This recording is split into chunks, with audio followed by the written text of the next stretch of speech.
Okay, the cylinder block here is all cleaned up. I cleaned the top of the pistons, makes it nice. Anyway, the block is all clean. I checked with a straight edge. The block seems to be okay. To me, I guess this engine might have overheated.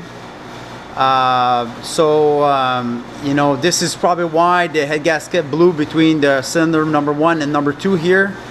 The head gasket was blown completely, and we don't know exactly what happened to this engine. We don't know if it overheated, but we assume that it did. If I had the choice, I would have probably replaced the rings, because this engine is known to consume a little bit of oil. So I would have replaced minimum the oil, the rings, and to do a 100% job would have been to replace all 4 pistons and put new rings also. I did the thermostat here. This is where the thermostat is on this block, and it's a very good time to replace it when you're doing a big job like this. So I did replace the thermostat on the front of the block because it's kind of hidden under the intake manifold. And the cylinder is back from the guy for the machinist. He did a nice job on the fishing. I have replaced, like I said, all 16 valve, which is 8 intake and 8 exhaust. And the cylinder head, he measured it, and it was like 12,000. It's an inch, so 12,000 of warpage. Especially where the cylinder number 1 and 2 was. So he machined the cylinder head, so at least now we're starting with something straight. And we've installed back the 2 camshaft and the support bridge. You notice this silicone, this is the Volkswagen brand. So it's kind of a green in color. See that color green?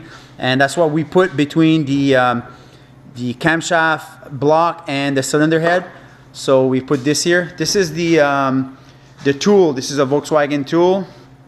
It's the number T10252. It's made in Germany, and it's here to lock both camshaft. When you have compression on cylinder number 4, as you notice, all the lobes are pointing approximately up. So it means the piston would have been up on this cylinder, and you put this locking tool here at this location. And so we installed also the chain tensioner. It's a hydraulic tensioner. It wasn't worn out or nothing, but I put a new chain because like Volkswagen and Audis, they have a tendency to stretch the chain. So I didn't gamble it. I put a new chain here. This is the same adjuster, but I put a brand new nut. So this is a torque to heel nut. So in other words, you torque it to a certain level, and then you do, and this particular one was like 20 Newton meters plus a quarter of a turn, 45 degrees. So this is all torqued up, and you notice that the tool here fits. It's not tight. If you put the tool and the tool binds, you know that one of the camshaft is not phased properly. And also, if you notice, I put just the gear into place just temporarily, just to see if the timing marks. So that's all aligned, the tool fits, and everything seems to be normal. So I'm going to be putting back the cover on the back here, putting a new, probably I'm going to reuse the flange, but I'm going to put a new O-ring here in the back for the coolant, and put the new head gasket, new studs. All these studs are here. So when you remove a head, these studs, they don't come with the washer. The older cars, they always come with a washer, but on these models, the washer is kind of part of the head. If you look in the hole here, you can see there's like a sleeve pressed in the head, so it's like metal. So the washer is kind of incorporated into the head. So anyway, so that will install the head, and we'll see what's going on. Okay, now the cylinder head is torqued. So I have put 10 new cylinder bolts, so everything is installed. I put some motor oil on the treads and on the where the washer is on the head, just to make sure I have constant torque. So the torque rating is, I started like 20 Newton meters, and then I went to 40, and then I went 90 plus 90 degrees. So this is the sheet that comes with the head gasket, and this is the tool what the tool looks like on the 2-liter turbo. It's not a Torx, it's not an Allen, it's I don't know what they call it, but anyway, it's not a triple square either. But so anyway, the torque sequence is 1, 2, 3, 4. You know, it goes up to 10. So this is a sequence you have to follow when you torque a cylinder head. So the cylinder head is installed. I put the cover on before putting the head and the vacuum pump on the back. And I replaced also the coolant temperature sensor. See, it's quite hard to go and replace it. So I put a brand new one there. And so I have, then again, the locking tool on the cylinder. I have the locking tool. See, the locking tool is not tight. Very easy to install. So the timing should be okay. I had already put the cover here and the sprocket temporarily just to make sure the timing mark was okay. And I backed out the crankshaft pulley before putting the head. Just make sure I backed it out maybe a quarter of a turn, just to make sure all the pistons were a little bit down, so there's no valve that would, you know, accidentally touch the pistons when you torque the cylinder heads. Just to, you know, just something to do. And then right now I'm gonna put it back to top dead center. Okay. Right now it's top dead center right there. So I still have to put the turbocharger and all that stuff, but at least the head is torqued. Everything should be okay for now. Okay, now the engine is all reassembled. It's been running. The engine seems to run real smooth. The only issue, I have a fault, which I don't think was there before. It says bank 1 camshaft position sensor G40 and engine speed sensor G28 incorrect correlation. Okay. And I check when you go and see the camshaft timing, you see that it doesn't follow the specified. And anyway, so what I did, I had to remove. Right now, I haven't installed the front bumper cover and the reinforcement here. The reason I do that is in case of something like this. All right. So what I had to do, I had to remove the valve cover again. I removed the camshaft position sensor just to make sure it was not dirty or something. Right now it's here. Okay, so that's it, and it seems to be okay. And I brought the engine up to top dead center on number 4 and on number 1, but it's on compression stroke on number 4. But if you look, the timing marks are perfect on the exhaust camshaft, and on the bottom here, everything is real straight. Everything is normal. Okay. But like I mentioned earlier, the tool fits perfectly. Okay, it's even a little bit loose. Okay, but what I notice is you can tell that the exhaust camshaft, they're not exactly made the same, because this one is not kind of round. I don't know why this cam is like that, but anyway, see, this one is like real, like there's a round feature on it, but it's like straight. This one is round also, but it's kind of rounded on this side and on that side. And if you look at it closely, you can see that the exhaust camshaft, the lobe is like higher here, and the other one is moved like this direction a little bit more. So I would say that this camshaft is probably off. And also I've tried another solenoid valve, a new one that we had, but this one had been damaged in shipping. But I just put it on there, and I brought power supply to this valve, and with the scan tool I was able to see if the camshaft adjuster on the cylinder, if it was working right. And indeed it seems to work correct. So, you know, I just put another valve, but I could have done the same thing with the old valve. And I checked the resistance between the two, and they were around 11 ohms cold. So so that marks up. But I think it's been the second time I got bitten with this.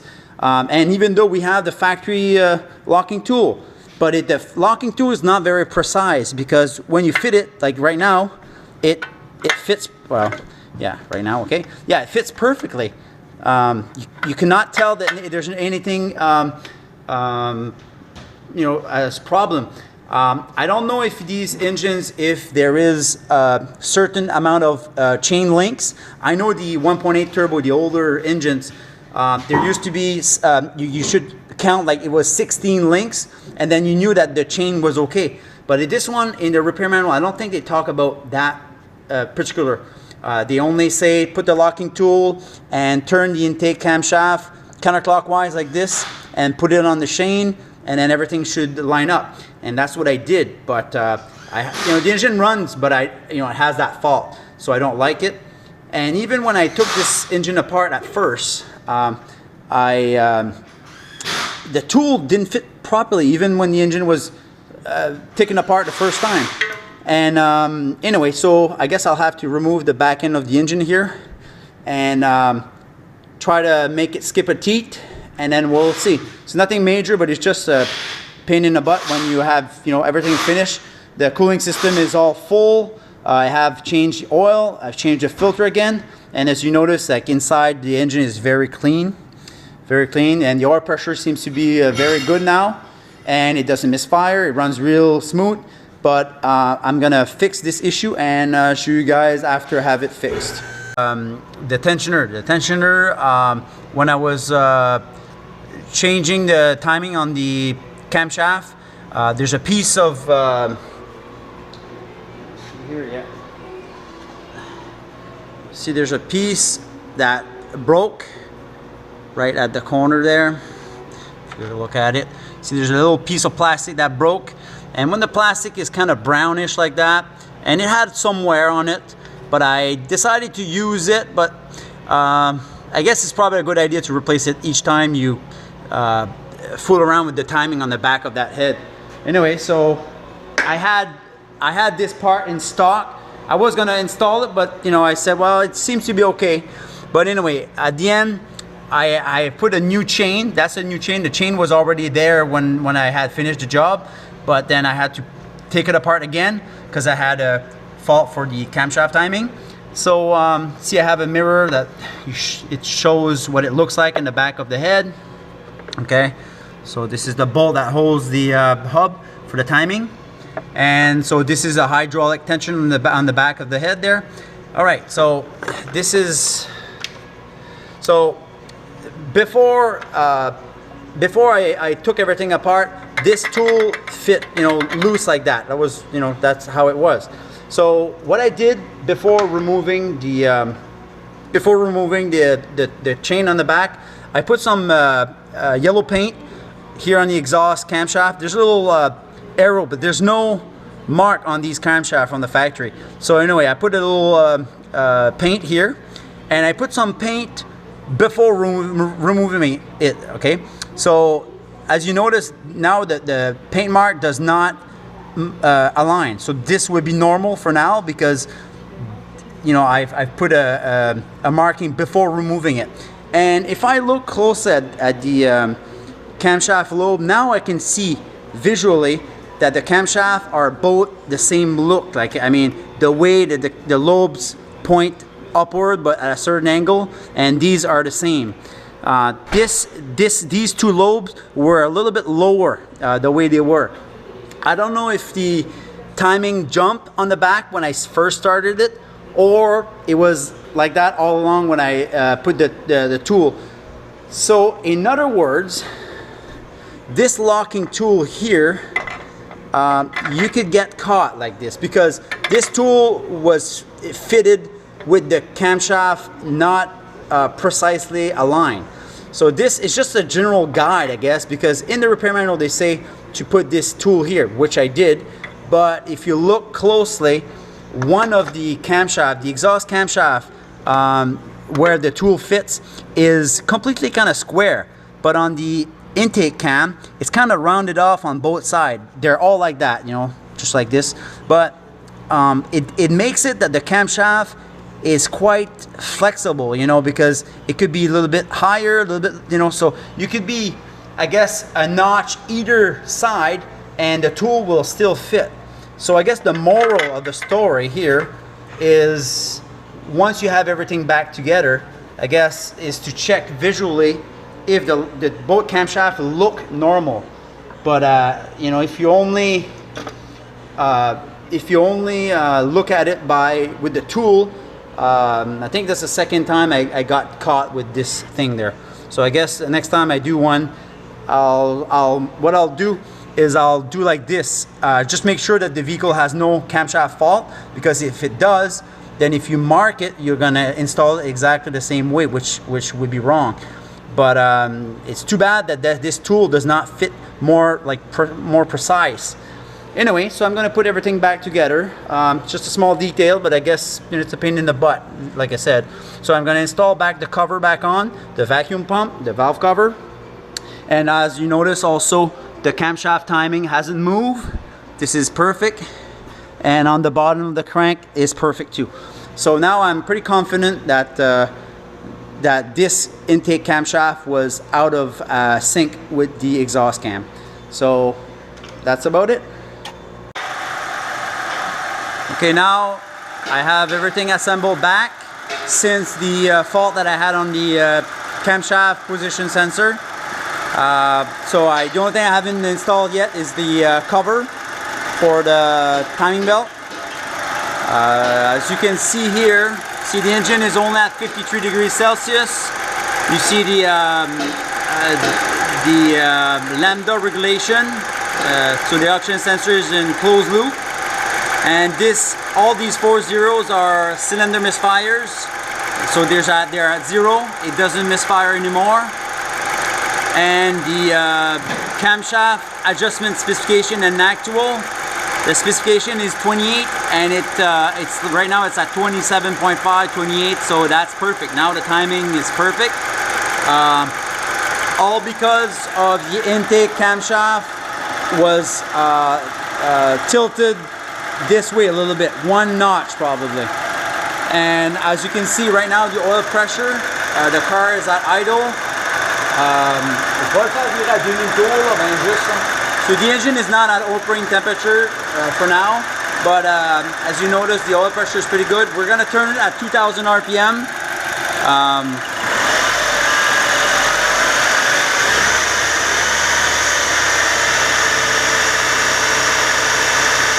Right now it's at 2000 RPM. It is a little bit less than 75 pounds. So the oil pressure is very high right now. That's good. And see the camshaft timing? It follows perfectly now. So that looks perfect. Alright. Okay, so then again, I had the radiator installed and everything, but it's not bolted. It's just loose because I wanted to turn the crankshaft. It's much easier, so I have room to work.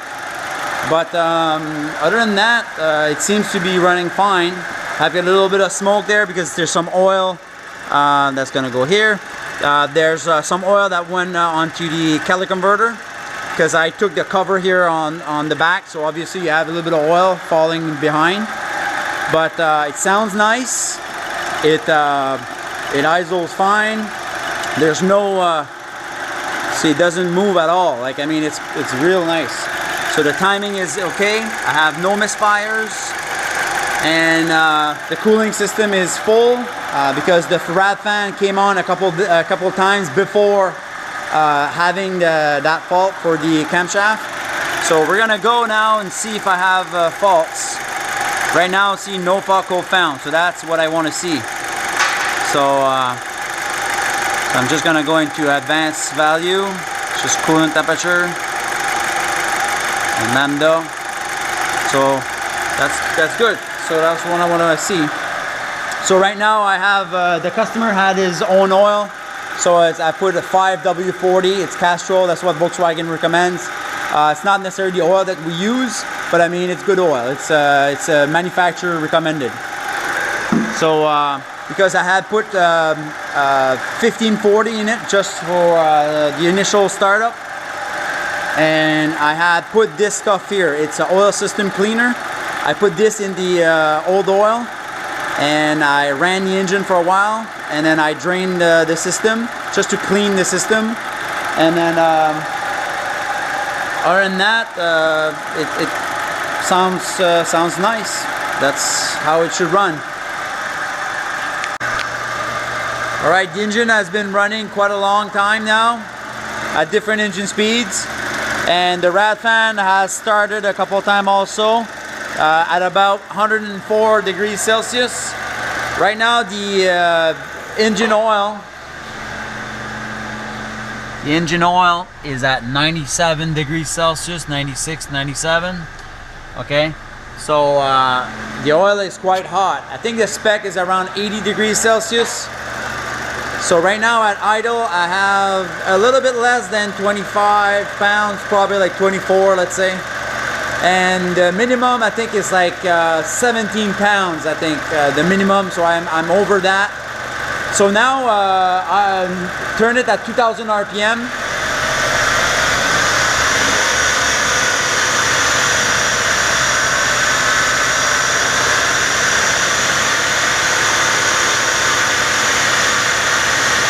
Right now I have at least 60 to 62, 63 pounds. So I have more than the spec. I think it's like 36 pounds, I think the minimum pressure at 2000. So I have like 60 pounds right now, and the oil temperature is very hot. So the oil pressure is perfect on this engine right now. So that's okay. So right now I have no fault code. Alright. Yeah, so the engine runs very good. This is the normal sound of these engines because it's direct injection. So you're gonna hear a little clatter a little bit, but this is the normal sound for that particular engine. And I'm gonna go back into engine. We're gonna back out, and we're gonna see if we have any fault codes. It's been running for quite a long time now. So no fault codes. And so that's perfect. So that's what I want. Anyway, so I'm gonna assemble the front end and go for a test drive, and we'll see how it goes. Okay, so the car's all assembled finally, so I went for a test drive. Everything seems to be running perfectly. As you can see, doesn't seem to have any leaks, nothing like that. The turbocharger runs perfectly. It's got a brand new turbo. So the coolant is full. So I went for a test drive, and there's no lights. See. Right now this vehicle has 162,039 kilometers. So everything seems to be okay. So I'm gonna drive it for a couple days and see how it runs. Make sure that there's no issues, but everything seems to be running perfectly. I'm happy that it runs like that. It's not like it wasn't a lot of work, but at least the final thing, you know, that it has to work. So I wanted to fix this one, and I guess I succeeded to make it work. So that's good.